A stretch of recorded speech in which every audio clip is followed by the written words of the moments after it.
Good morning साथियों। हम लोग भिन्नता टॉपिक का अगला हिस्सा पढ़ेंगे पार्ट 3। और इस पार्ट 3 में हम पढ़ेंगे संख्या की भिन्नता। ये वाला हिस्सा पढ़ेंगे आज, क्योंकि पिछली कक्षाओं में हमने शब्दों की भिन्नता को पढ़ लिया है, अक्षरों की पढ़ लिया है। तो आज पढ़ेंगे संख्या की भिन्नता। और फिर मैं बता दूं आपको कि यूपीपी के लिए बहुत ही महत्वपूर्ण है, इसलिए मैंने इसको 3 पार्ट में बनाया है। आज तीसरा पार्ट है और आज ये खत्म भी हो जाएगा। यहां कहा हुआ है सम संख्याओं के आधार पर, मतलब हम समझाना आपको ये चाह रहे हैं कि जो अंकों वाली जो सवाल हैं, अंकों वाले सवालों को हल करने के कितने तरीके हो सकते हैं, कितने तरह से सवाल यहां आएंगे, हम कितने तरह से सोचेंगे और सवालों को कितने तरह से हल करेंगे, ये बात हम आपको यहां बताएंगे। तो सबसे पहले तो हम जो है यहां लिखे हुए हैं सम संख्याओं के आधार पर। सवाल ज्यों दिखाई दे तो सबसे पहले दिमाग में बात आनी चाहिए कि कहीं सम और विषम का मामला तो नहीं है। इस सवाल में देखिए, सम संख्याएं और एक संख्या विषम है। 25 जो है विषम संख्या है, यह सम है, यह भी सम है, 28 भी सम है, लेकिन 25 विषम है, इसलिए 25 वाला विकल्प क्या है आपका, भिन्न है। तो हमारा यहां पर उत्तर जो होगा वो बी होगा। आया समझ में? अगला सवाल देखते हैं। दूसरा तरीका ये हो सकता है हल करने का, विषम संख्याओं के आधार पर हो सकता है सवाल।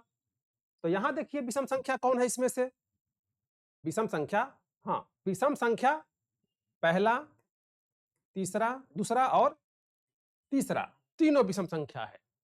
लेकिन ये जो दिखाई दे रहा है 28, ये सम है। तो विषम संख्या के आधार का मतलब होता है कि हम देखेंगे कि सब विषम संख्या है कि नहीं है। यदि चारों विकल्पों में से कोई सम है तो वही वाला भिन्न है, शेष तो विषम ही है। आया समझ में? ऐसे भी सवाल आ सकते हैं आपको एग्जाम में। आगे सवाल जो है ऐसे भी हो सकता है, भाज्य संख्या के आधार पर। भाज्य संख्या के आधार का मतलब ये होता है कि इसमें कौन कौन सा भाज्य है। ध्यान से देखिए, भाज्य कौन है, तो 10 भाज्य है, 15 भी भाज्य है, 20 भी भाज्य है, 5 भाज्य नहीं है, अभाज्य संख्या कहलाती है। हम ऐसा नहीं करेंगे कि 5 से कट जाएगा 5, 5 दूनी 10, 5 तिया 15, 5 चौके 20, कट तो जाएंगे। लेकिन जो है ना, चारों में से कोई एक भिन्न है, उसको निकालना था, उसको ज्ञात करना था। इसलिए हम क्या करेंगे, भाज्यता के आधार पर देखेंगे। तो यह जो है कट जाएगा, यह कट जाएगा, यह कट जाएगा, ये विभाजित हो जाएंगे। लेकिन 5 विभाजित नहीं होता है, अभाज्य संख्या है। इसलिए यहां पर तीसरे सवाल में 5 होगा, ये वाला। आइए अगला सवाल देखते हैं। अभाज्य संख्या के आधार पर अब आपको देखना है, इसमें अभाज्य संख्याएं दी गई हैं। अभाज्य 17 है, अभाज्य 13 है, अभाज्य यहां पर हाँ 11 है, 13 है और 17 है। लेकिन 15 अभाज्य नहीं है, भाज्य है। ये जो है 5 से भी और 3 से भी जो है विभाजित हो जाएगा। इसलिए इस वाले सवाल में जो 15 है, जो सी वाला विकल्प है, ये होगा, ये भिन्न होगा। ध्यान रखेंगे कि सी वाला जो है भिन्न होगा। अगला सवाल देखते हैं। पीछे के जो 3-4 तरीके हैं, मान लीजिए कि सवाल हल करते समय उसमें से कोई बात समझ में नहीं आ रही है, तो ऐसे भी देखेंगे कि कहीं वर्ग तो नहीं है। अब इसमें देखिए, यहां से यहां तक जो है कुछ संख्याएं वर्ग के फॉर्म में दिखाई दे रही हैं। जैसे 25 जो है 5 का वर्ग है, 49 7 सत्ते 49 है, ये है 9 9 81 है। लेकिन 99 जो है किसी संख्या का वर्ग नहीं है। 100 तो वर्ग है लेकिन 99 वर्ग नहीं है। इसलिए हम इस ऐसे जब सोचेंगे तो हमको मिलेगा कि डी वाला इसमें का जो है विकल्प सही है। सही माने भिन्न है। आगे देखते हैं अगला, घन संख्या के आधार पर। अब सवाल समझ में पीछे के तकनीक से नहीं आया, तरीकों से नहीं आया, तब घन के आधार पर सोचेंगे कि कहीं घन, इसका घन तो नहीं किया गया है। तो यहां घन किया गया है। देखिए 512 भी घन होता है, 729 भी घन है, यहां पर 1000 भी घन है। लेकिन 900 जो है ना, किसी का घन नहीं होता। 900 जो है किसी संख्या का घन नहीं होता है, तो यहां पर सी सही होगा। आगे अगला सवाल देखिए,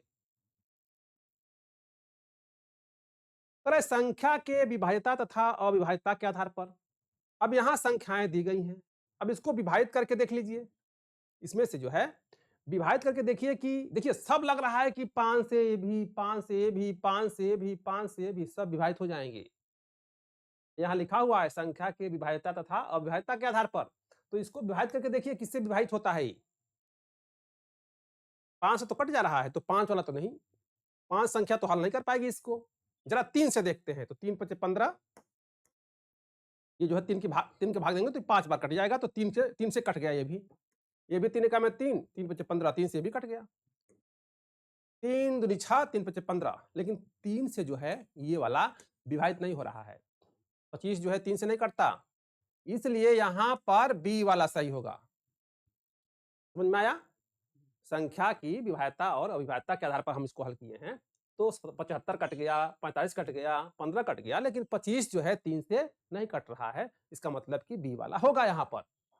ठीक है, आगे देखते हैं।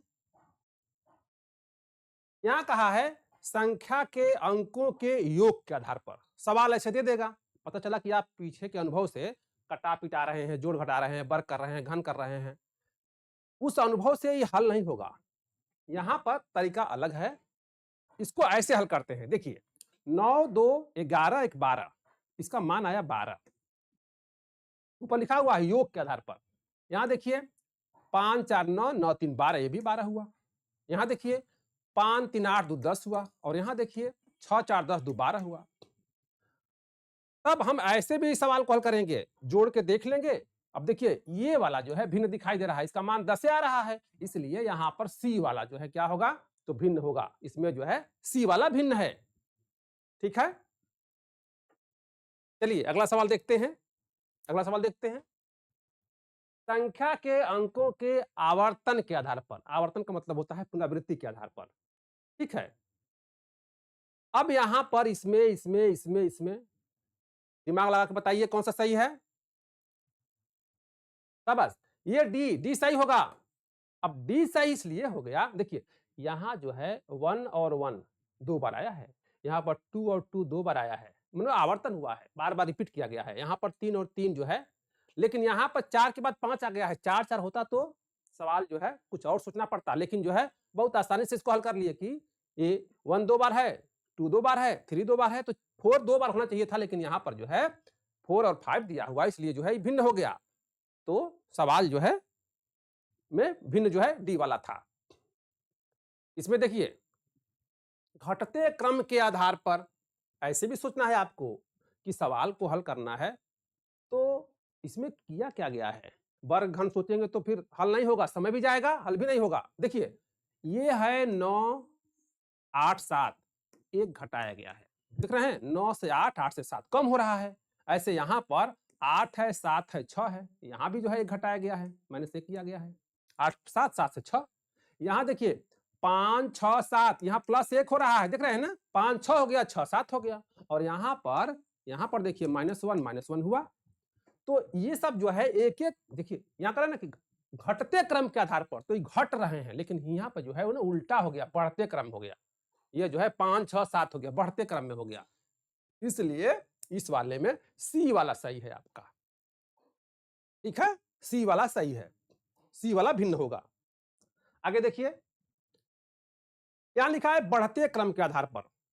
अब बढ़ते क्रम का आधार देख लीजिए जरा, ये 2 है, 3 है, 4 है, मतलब +1, यहां भी +1 हुआ, यहां पर 4 5 6 है, यहां भी +1 हुआ, यहां पर 7 8 9 है, यहां भी देखिए प्लस प्लस हो रहा है, +1 हुआ, लेकिन यहां पर 5 4 3 हो गया, 5 4 3 हो गया, -1 हुआ, घट रहा है यहां पर, इसलिए डी वाला क्या होगा यहां पर, तो यह भिन्न होगा।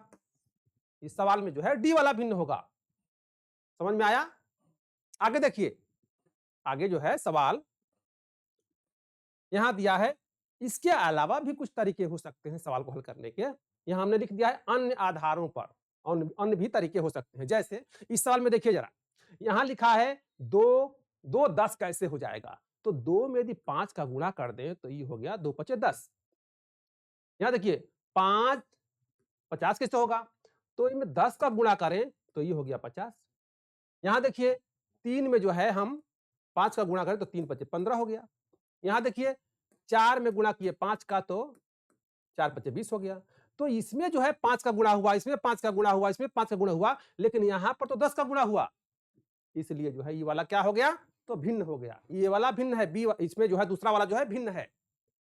इस सवाल में देखिए नीचे वाले में ये 12 है, ये 21 हो गया, पलट गई संख्या। 21 12 है ना, 12 पलट के 21 बन जा रहा है। देख रहे हैं ना, 12 पलटा तो 21 हो गया। यहाँ पर 23 पलटा तो 32 हो गया। यहाँ पर जो है 34 पलटा तो 34 को जो है क्या 43 होना चाहिए था, ये 56 दिखा रहा है। यहाँ देखिए 56 है तो 56 पलट करके 65 हो जाएगा, 56 पलट करके 65 हो जाएगा, ये सही है। तो ये तीनों देखिए, तीनों में एक नियम काम कर रहा है, लेकिन इसमें जो है वह नियम काम नहीं कर रहा है। ये वाला जो है सवाल इस नियम का पालन नहीं कर रहा है, इसलिए ये सवाल जो है क्या है तो भिन्न है। ठीक है, हम लोगों को ना ऐसे सवालों में भिन्न चुनना होता है, जिसको विषम कभी भी लिखेगा ना कि विषम छांटिए, ठीक ना, तो विषम छांटने का मतलब या भिन्न छांटने का मतलब, ठीक ना, और सवाल जो एक ही होता है, और सवाल जो आएंगे आपको यहां से 3 तरह के सवाल जो है हमने बताए हैं आपको, इन्हीं तीनों तरह के सवालों में से इन्हीं विधियों से सवालों को हल करेंगे आएंगे। तो चलिए आज हम इस टॉपिक को खत्म कर रहे हैं, आगे जो है नया टॉपिक लेकर हाजिर होंगे। आपको पता है कि ये चैनल जो आप देख रहे हैं ये प्रतिष्ठा चैनल है आपका, और इसको आप जो है देखते रहिए, सब्सक्राइब कर लेंगे तो और अच्छा रहेगा, ताकि हम लोग जो वीडियो डालते हैं आपको वीडियो मिलते रहेंगे। तो फिर मिलते हैं अगली वीडियो के साथ, तब तक के लिए धन्यवाद।